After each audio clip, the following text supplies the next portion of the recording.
Here's your news rush for July 19, 2026. 6 stories. Let's go.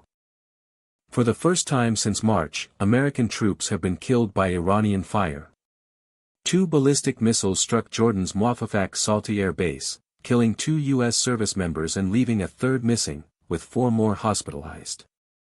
The U.S. answered with an 8th straight night of strikes on Iran, while Kuwait and Bahrain both reported fresh Iranian missile and drone attacks of their own.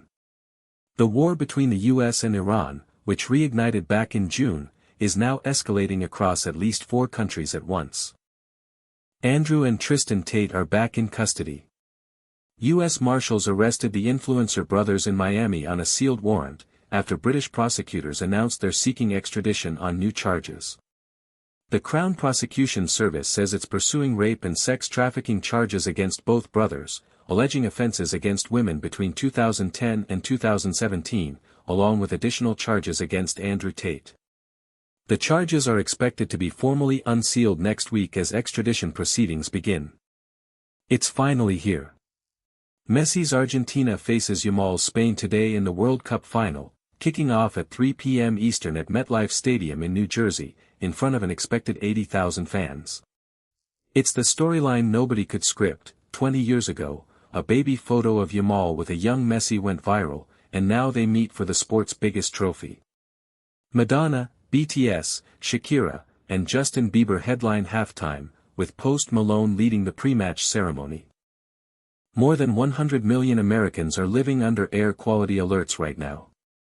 Heavy smoke from roughly 800 active wildfires in Canada, combined with fires burning across northeast Minnesota, has blanketed the Midwest and Northeast in haze. New York City and Washington, D.C. ranked among the world's most polluted major cities this weekend.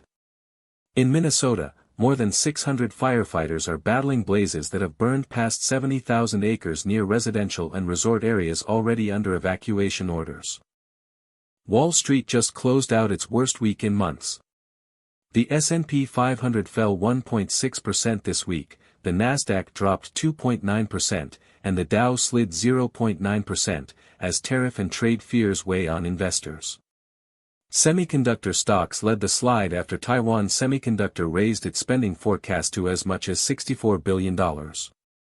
Warren Buffett is warning about tariffs, geopolitical tension, and stretched valuations, and a new survey finds 61% of Americans are now pessimistic about the economy, the most since December 2023. England just played in a World Cup game nobody will forget. The Three Lions beat France 6-4 in the third-place playoff, the most goals scored in a World Cup match since 1982. Bukayo Saka scored a hat-trick as England raced to a 4-0 lead in the first half, before France came storming back with 3 unanswered goals early in the second half. France ran out of time, and England walks away with their best World Cup finish since 1966. That's your news rush for today. Subscribe so you never miss a day.